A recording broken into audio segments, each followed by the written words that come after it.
안녕하세요. 참았던 이야기들입니다. 구독과 좋아요 부탁드려요.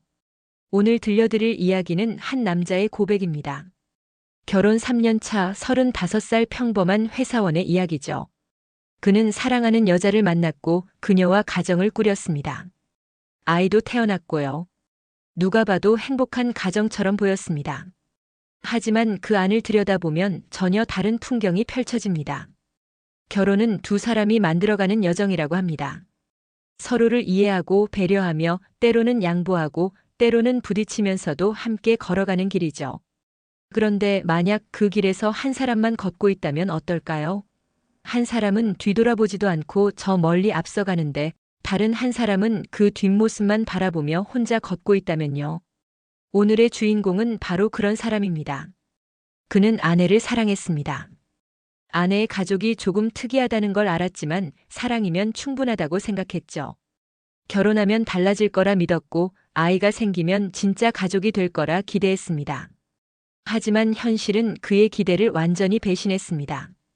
그는 지금 자신의 집에서 손님처럼 살아가고 있습니다. 자신이 마련한 집에서 자신이 벌어온 돈으로 유지되는 가정에서 그는 철저하게 외부인으로 취급받고 있죠. 아내는 그를 남편이 아닌 생활비를 벌어오는 사람으로만 봅니다.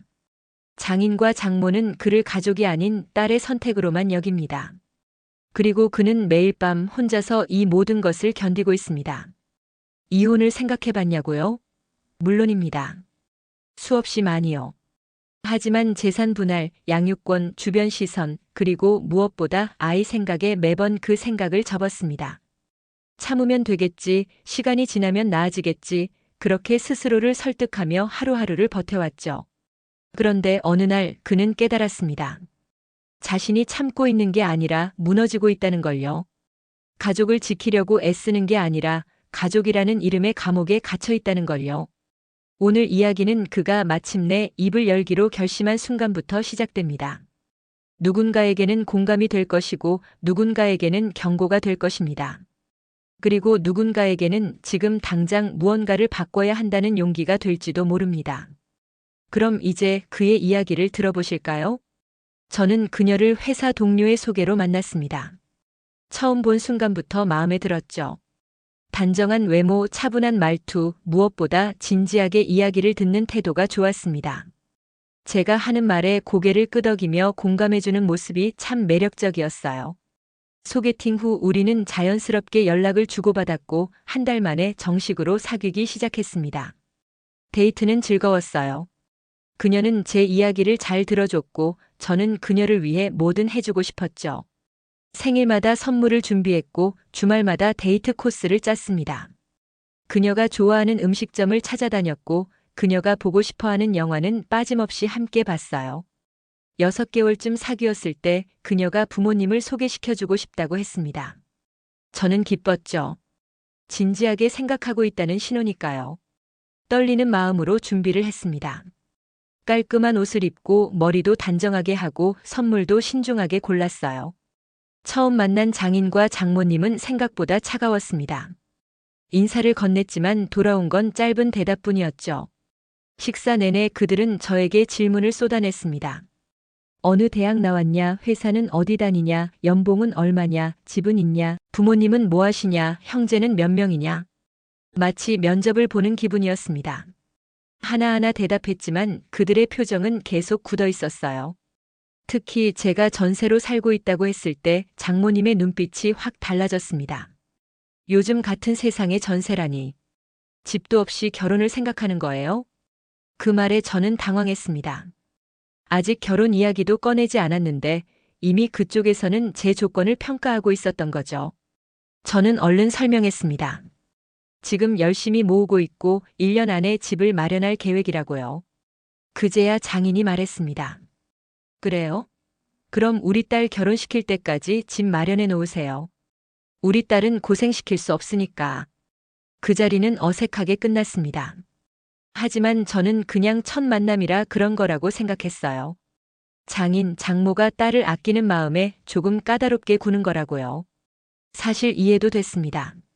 소중한 딸을 낯선 남자에게 보내는 건 쉽지 않은 일이니까요. 그날 밤 그녀에게 전화했습니다. 부모님이 좀 엄하시네. 괜찮아? 그녀는 웃으며 대답했습니다. 원래 그러셔. 신경 쓰지 마. 나만 생각해. 그 말에 저는 안심했습니다. 그녀만 저를 믿어준다면 충분하다고 생각했죠.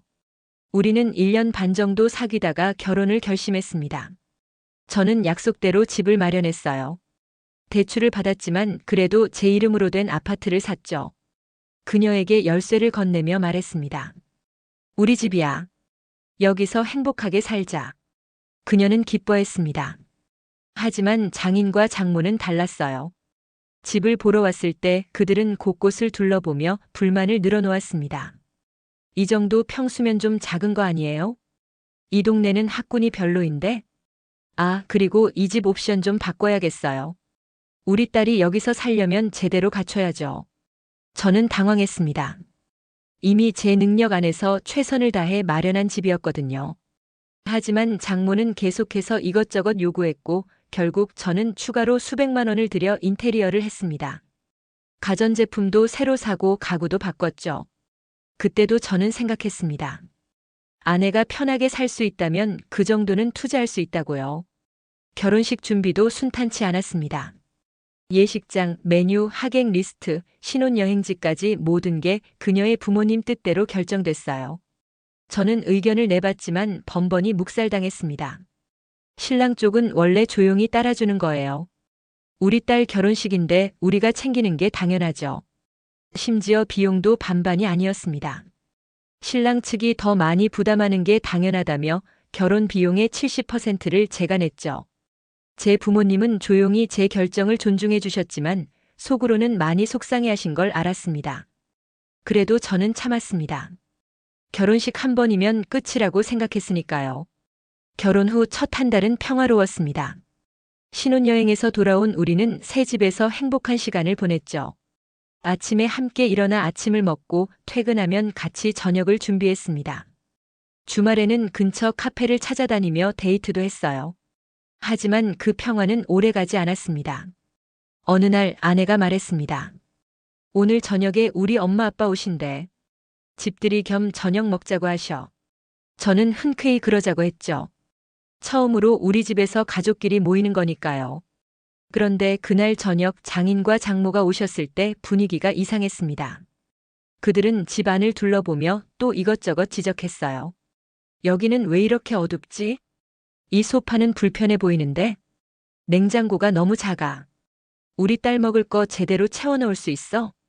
저는 웃으며 넘겼습니다. 그냥 딸 걱정하는 부모의 잔소리려니 했죠. 저녁 식사 후 장모가 말했습니다. 우리 이제 일주일에 한 번씩은 같이 저녁 먹자. 가족끼리 자주 봐야지. 저는 좋다고 대답했습니다. 가족이니까 당연한 거라고 생각했어요. 하지만 일주일에 한 번은 금세 일주일에 2번이 됐고 어느새 일주일에 3번이 됐습니다. 그들은 마치 우리 집이 자기 집인 것처럼 편하게 드나들었어요. 열쇠까지 만들어 가셨죠. 우리 딸 혼자 있을 때 위험할 수 있으니까 열쇠 하나 줘요. 처음에는 그럴 수도 있다고 생각했습니다. 하지만 그들은 예고 없이 찾아왔어요. 제가 퇴근해서 집에 오면 이미 장모님이 와 계셨고 주말 아침에 일어나면 장인이 거실에 앉아 계셨습니다. 제 집인데 제가 손님이 된 기분이었습니다. 결혼 3개월쯤 됐을 때 저는 아내에게 조심스럽게 말했습니다. 여보, 부모님이 너무 자주 오시는 것 같아. 우리끼리만 있는 시간도 필요하지 않을까? 우리 부모님이 오시는 게 그렇게 싫어? 가족인데 뭐가 문제야? 아니, 싫은 게 아니라 그냥 좀. 당신은 우리 가족이 부담스러운 거구나. 나는 몰랐네. 그렇게 첫 부부싸움이 시작됐습니다. 저는 해명하려 했지만 아내는 듣지 않았어요. 오히려 저를 이기적인 사람으로 몰아갔죠. 결국 그날 저는 사과했습니다. 제가 잘못 생각했다고 부모님 오시는 게 좋다고요. 하지만 속으로는 답답했습니다. 우리 집인데 왜 제 의견은 중요하지 않은 걸까요? 그때부터 조금씩 균열이 생기기 시작했습니다. 아내는 점점 더 자기 부모님 편을 들었고 저는 점점 더 외톨이가 되어갔습니다. 그리고 결혼 6개월 후 아내가 임신 소식을 알려왔습니다. 저는 기뻤습니다. 아이가 생기면 우리가 진짜 가족이 될 거라고 생각했죠. 장인, 장모도 이제 저를 진짜 가족으로 받아들여 줄 거라 기대했습니다. 하지만 그건 제 착각이었습니다. 오히려 상황은 더 나빠졌으니까요. 아내가 임신했다는 소식을 들었을 때 저는 세상을 다 가진 기분이었습니다. 마침내 우리만의 가족을 만드는 거니까요. 아이가 태어나면 모든 게 달라질 거라고 믿었습니다. 장인과 장모도 저를 진짜 사위로, 진짜 가족으로 받아들여 줄 거라고요. 하지만 현실은 정반대였습니다. 임신 소식을 듣자마자 장모님이 우리 집으로 짐을 가지고 오셨습니다. 아내를 돌봐야 한다는 이유였죠. 저는 괜찮다고 제가 퇴근하고 잘 챙기겠다고 말했지만 소용없었습니다. 남자가 뭘 알아요? 임산부는 조심해야 할 게 한두 가지가 아니에요. 장모님은 그렇게 우리 집에 눌러 앉으셨습니다. 아침에 일어나면 장모님이 부엌에 계셨고 저녁에 퇴근하면 장모님이 거실에 계셨어요. 주말에도 평일에도 언제나 장모님이 계셨습니다. 저는 점점 제 집에서 숨을 곳이 없어졌습니다. 더 힘든 건 아내였습니다. 임신 후 아내는 완전히 딸로 돌아갔어요. 모든 걸 엄마한테 의지했고 저는 철저히 배제됐습니다. 엄마, 이거 괜찮아? 엄마, 저거는 어떻게 해? 엄마, 나 오늘 이상한데. 아내의 모든 대화 상대는 장모님이었습니다. 저는 그저 돈을 벌어오는 사람일 뿐이었죠. 병원 검진도 마찬가지였습니다. 처음 몇 번은 제가 같이 갔어요.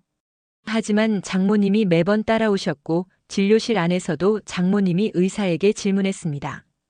저는 그저 옆에 서 있을 뿐이었죠. 어느 순간부터 아내는 제게 병원 일정도 알려주지 않았습니다. 나중에 알고 물으면 이렇게 말했어요. 엄마랑 갔어. 당신은 일하느라 바쁘잖아. 저는 바쁘지 않았습니다. 아내 병원에는 언제든 시간을 낼 수 있었어요. 하지만 아내는 저를 필요로 하지 않았습니다. 출산 준비도 마찬가지였습니다.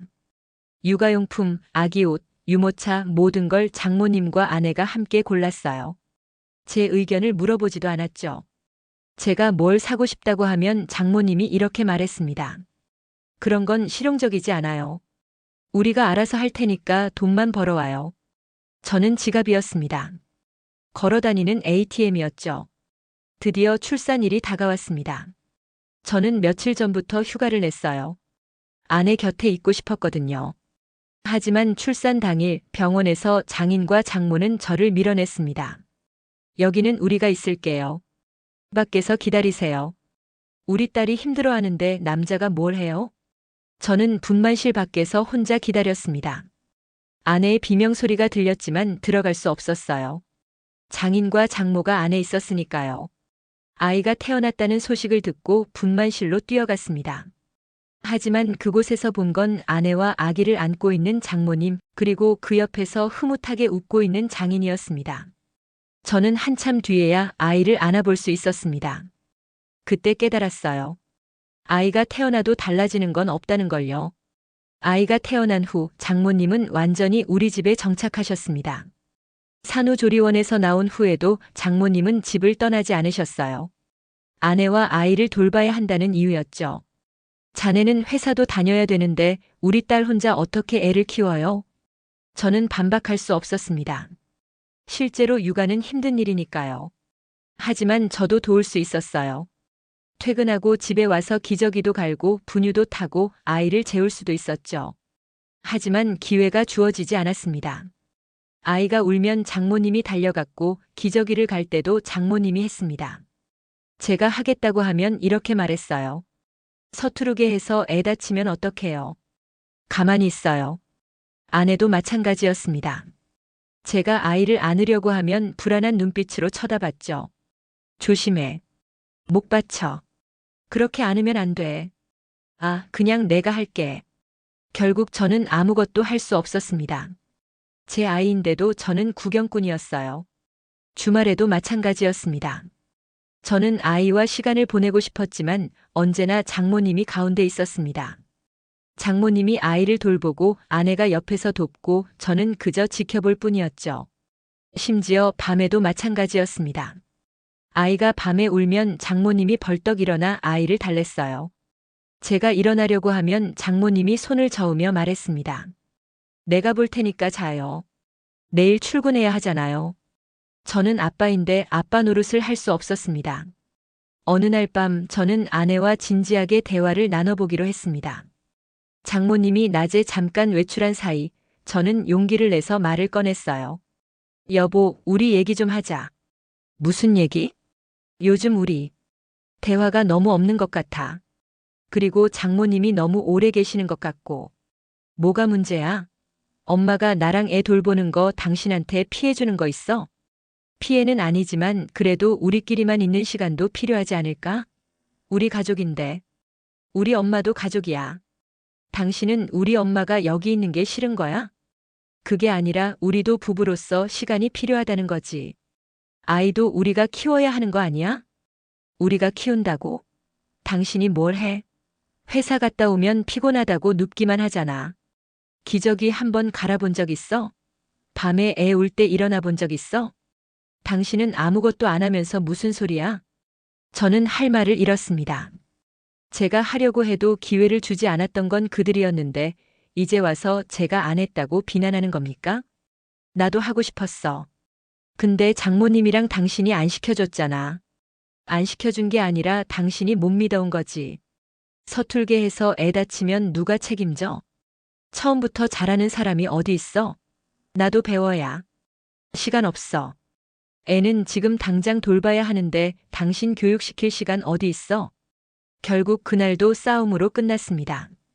아내는 방으로 들어가 버렸고 저는 거실에 혼자 남았죠. 그때 깨달았습니다. 아내는 저를 남편으로 보지 않는다는 걸요. 그저 돈 벌어오는 동거인으로만 본다는 걸요. 첫 번째 명절이 다가왔습니다. 아이가 태어난 후 처음 맞는 추석이었죠. 저는 당연히 친정과 시댁을 모두 방문해야 한다고 생각했습니다. 하지만 아내는 달랐습니다. 추석에 우리 집에서 보내면 안 돼? 우리 집? 친정 말하는 거야? 응. 시댁은? 애가 아직 어려서 힘들 것 같아. 저는 당황했습니다. 명절에 시댁을 안 간다는 게 말이 됩니까? 그래도 부모님께 인사는 드려야지. 손주 얼굴도 보여드리고. 나중에 가면 안 돼? 진짜 애 데리고 먼 데까지 가는 거 힘들어. 우리 부모님 집이 그렇게 먼 곳도 아니잖아. 차로 1시간이면 되는데. 1시간도 멀어. 애 데리고 차 타면 울 텐데 어떡하려고. 결국 타협안을 찾았습니다. 추석 당일은 아내 친정에서 보내고 다음 날 우리 부모님 댁에 가기로 했죠. 추석 당일 우리는 아침 일찍 아내 친정으로 갔습니다. 장인, 장모는 손주를 보자마자 환하게 웃으며 안아주셨어요. 친척들도 모여들었고 모두가 아이를 보며 기뻐했습니다. 저는 구석에 앉아 그 광경을 바라봤습니다. 아무도 제게 관심이 없었어요. 가끔 장인이 술을 따라주라고 부르는 것 외에는 말이죠. 저는 심부름꾼이었습니다. 식사 내내 저는 술을 따르고 음식을 나르고 설거지를 했습니다.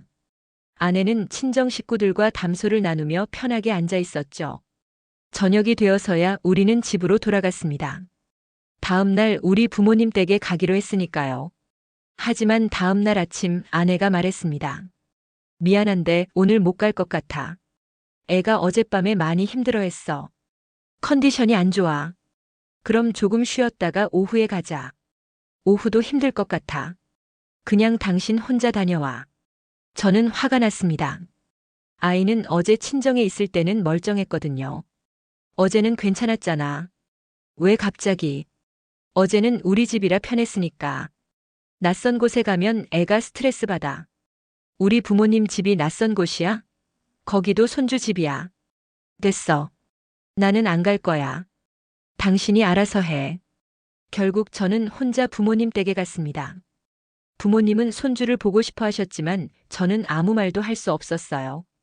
아내가 아프다고 아이 컨디션이 안 좋다고 둘러댔습니다. 어머니는 조용히 말씀하셨습니다. 그래도 명절인데 며느리가 인사는 해야지.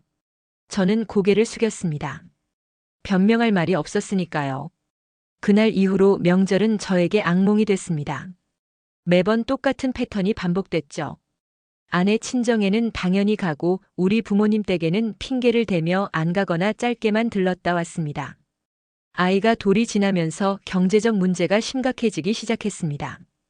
아내는 출산 후 일을 그만뒀어요. 당연히 생활비는 제가 전부 됐죠. 월급이 들어오면 통장을 아내에게 맡겼고 아내가 관리했습니다. 처음에는 괜찮았어요.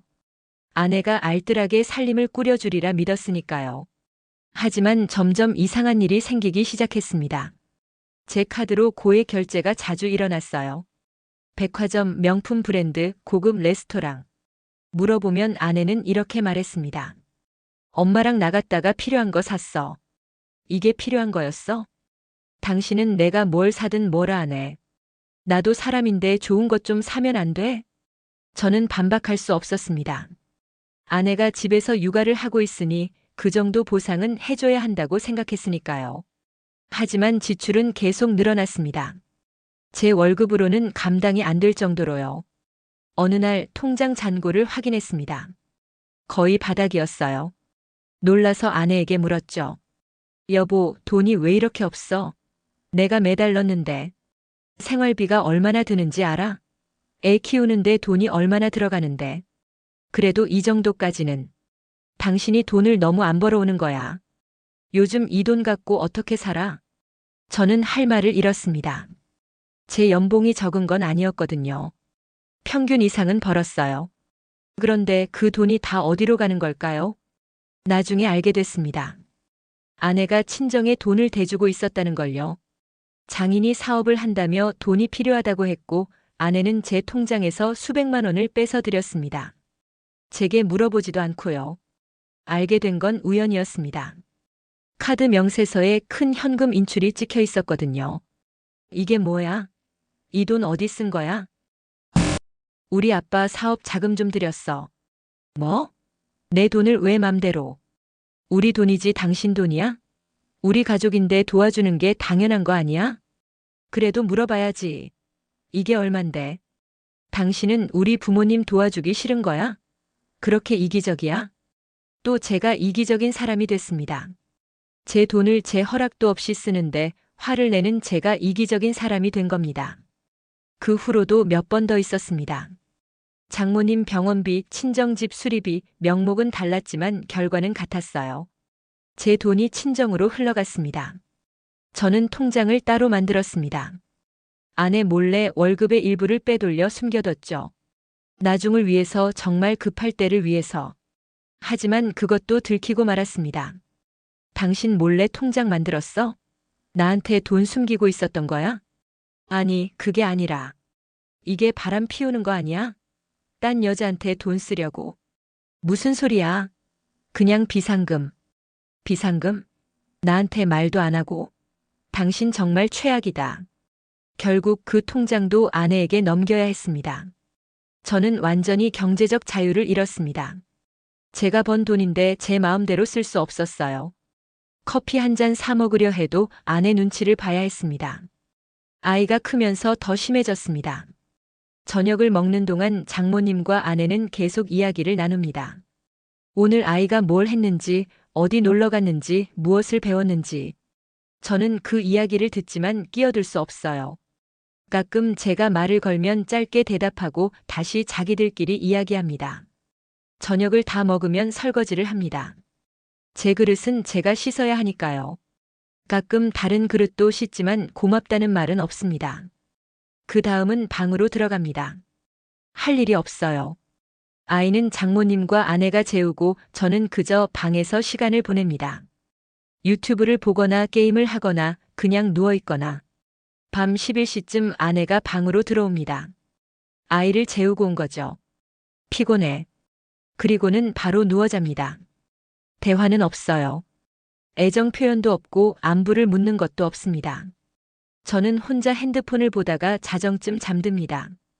이게 제 일상입니다. 매일 반복되는 일상이에요. 저는 주말에 알바를 시작했습니다. 토요일 오후와 일요일 오전 편의점에서 일했어요. 한 달에 50만 원 정도 더 벌 수 있었죠. 하지만 그것도 부족했습니다. 아내의 지출은 줄지 않았고 친정에 보내는 돈도 계속됐으니까요. 저는 대출을 받기 시작했습니다. 처음에는 소액이었어요. 100만 원, 200만 원. 갚을 수 있을 거라고 생각했죠. 하지만 대출은 눈덩이처럼 불어났습니다. 한 곳에서 빌려서 다른 곳을 갚고 또 다른 곳에서 빌려서 생활비를 대는 악순환이 시작됐어요. 어느 날 제 빚이 3천만 원을 넘었다는 걸 알았습니다. 저는 패닉에 빠졌습니다. 이 돈을 어떻게 갚죠? 제 월급으로는 이자도 감당하기 힘든 금액이었어요. 아내에게 말해야 할까요? 하지만 말하면 또 제 탓을 할 게 뻔했습니다. 당신이 돈 관리를 못해서 그렇지. 당신이 제대로 못 벌어서 그렇지. 저는 혼자 감당하기로 했습니다. 더 많은 알바를 뛰고 더 많은 시간을 일했어요. 주중에는 회사 야근을 하고 주말에는 편의점과 배달 알바를 했습니다. 집에는 거의 들어가지 못했습니다. 아침 일찍 나가서 밤늦게 들어왔죠. 아내는 뭐라고 했을까요? 요즘 당신 얼굴 보기 힘드네. 맨날 밖에서 뭐 해? 일하는 거 알잖아. 일만 하면 뭐 해? 가정은 생각 안 해? 가정을 위해 일하는 건데 가정을 생각 안 한다고 하네요. 저는 웃음이 나왔습니다. 비참한 웃음이었죠. 이게 제 인생인가요? 이게 제가 꿈꿨던 결혼 생활인가요? 저는 행복하고 싶었습니다. 사랑하는 사람과 가정을 꾸리고 아이들과 웃으며 살고 싶었어요. 주말에는 가족끼리 나들이도 가고 기념일에는 케이크를 자르며 축하하고 힘든 일이 있으면 서로 의지하는 그런 가정을 원했습니다. 하지만 현실은 달랐습니다. 저는 가족이 아니었어요. 저는 그저 돈을 벌어오는 기계였고 필요할 때만 불리는 존재였으며 언제든 교체 가능한 부품이었습니다. 그날 밤 저는 결심했습니다. 더 이상은 못 참겠다고. 그날 밤 저는 아내에게 진지하게 말했습니다. 여보, 우리 얘기 좀 하자. 무슨 얘기? 우리 관계 말이야. 나는 요즘 너무 힘들어. 아내는 핸드폰을 보다가 짜증스럽게 말했습니다. 또 시작이네. 뭐가 힘들다는 거야? 우리 정말 부부가 맞아? 나는 이 집에서 손님 같아. 아니, 손님보다 못한 것 같아. 무슨 소리야? 과장하지 마. 과장이 아니야. 나는 진지해. 우리 부부 상담 받아보는 게 어때? 아내의 표정이 굳어졌습니다. 부부 상담? 그게 무슨 소리야? 우리 관계가 너무 안 좋아. 제대로 대화도 안 하고 서로를 존중하지도 않고. 전문가의 도움이 필요할 것 같아. 당신 미쳤어? 부부 상담이라니. 창피하게. 창피한 게 아니야. 우리 관계를 지키기 위한 거야. 아내는 비웃었습니다. 관계를 지켜? 당신이 관계를 망치고 있으면서 맨날 회사만 가고 집에서는 할 줄 아는 게 없고 돈도 제대로 못 벌어오면서 무슨 관계를 지켜? 나는 가족을 위해 최선을 다하고 있어. 하지만 너는 나를 가족으로 대하지 않잖아. 또 피해자 코스프레네. 당신은 늘 그래. 자기가 희생자인 척. 저는 참을성이 바닥났습니다. 좋아. 그럼 솔직하게 말해줘. 너는 나를 사랑해? 뭐? 나를 사랑하냐고. 남편으로서 나를 사랑하는지 물어보는 거야. 아내는 잠시 침묵했습니다. 그리고 차갑게 말했어요. 사랑? 그런 감정적인 얘기 하지 마. 우리는 가족이야. 아이들이 있고 책임이 있어. 그걸로 충분하지 않아? 충분하지 않아. 뭐? 충분하지 않다고. 나는 사랑받고 싶어. 존중받고 싶어. 내 의견이 중요하고 내 존재가 소중한 가정에서 살고 싶어. 아내는 코웃음을 쳤습니다. 유치하게. 당신 몇 살인데 그런 소리 해? 어른이면 책임감을 가져야지. 사랑이니 뭐니 하는 건 연애할 때나 하는 거야. 그 순간 저는 확신했습니다. 이 사람은 저를 사랑한 적이 없다는 것을요. 처음부터 저는 조건이었던 거예요. 집을 사줄 수 있는 사람, 생활비를 벌어올 수 있는 사람, 아이의 아버지가 되어줄 수 있는 사람. 그게 전부였습니다. 알았어. 그럼 나도 더 이상 못 참겠어. 우리 이혼하자. 아내의 표정이 변했습니다. 뭐라고? 이혼하자고. 이렇게 사는 거 의미 없어. 당신 정신 나갔어? 애들 생각은 안 해? 애들 생각하니까 하는 말이야.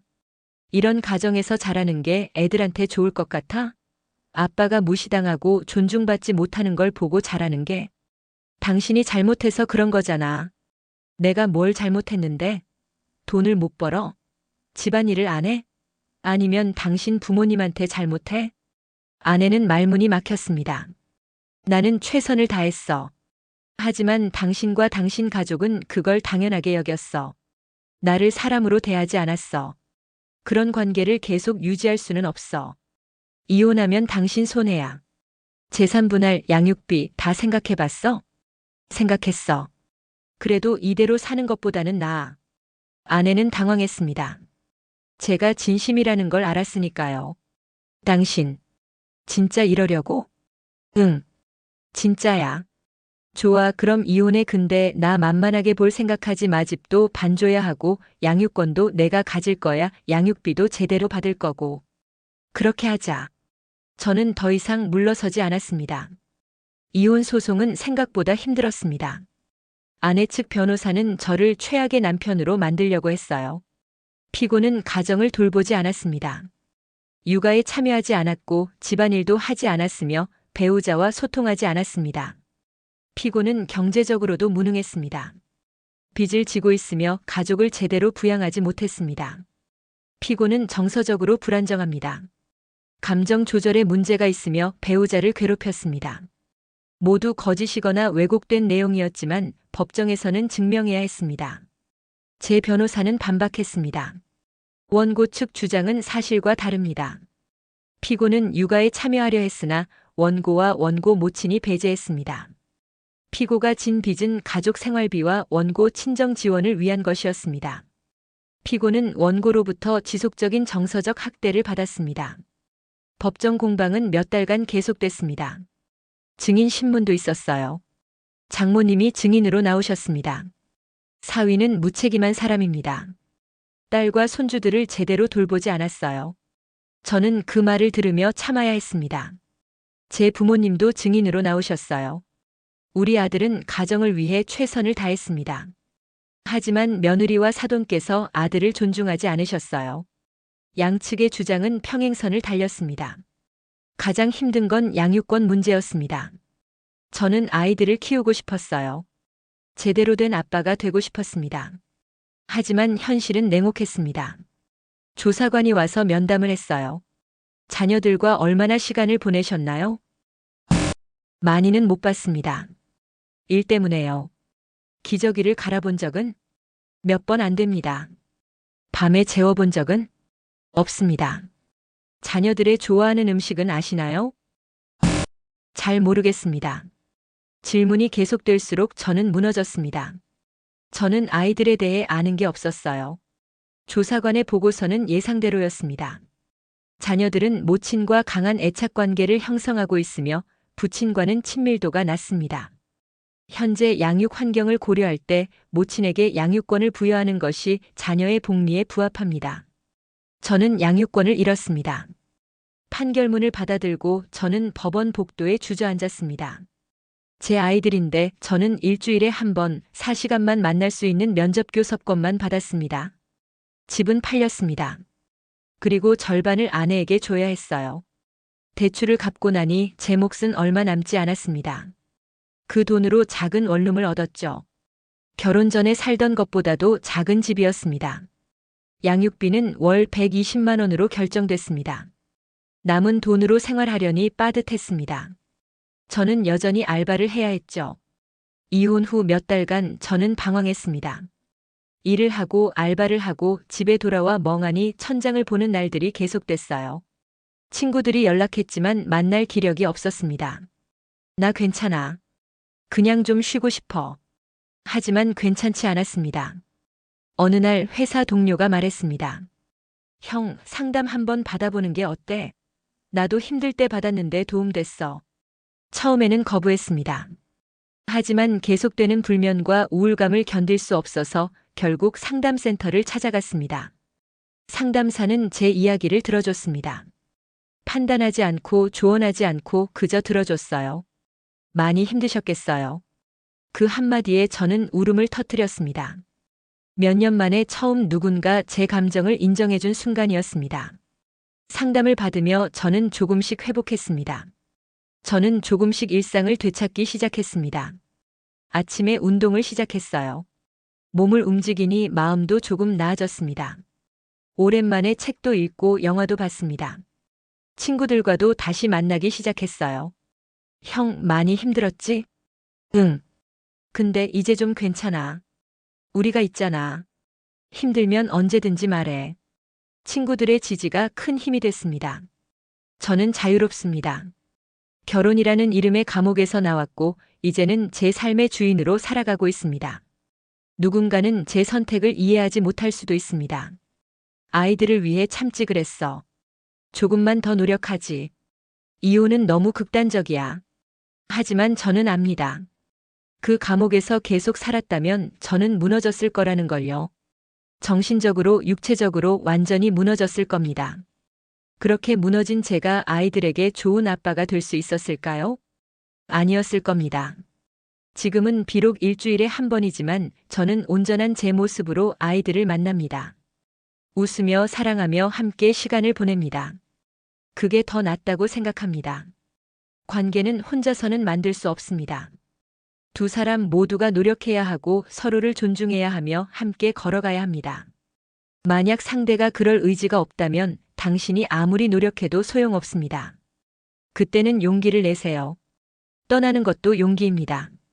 그리고 때로는 그게 가장 현명한 선택일 수 있습니다.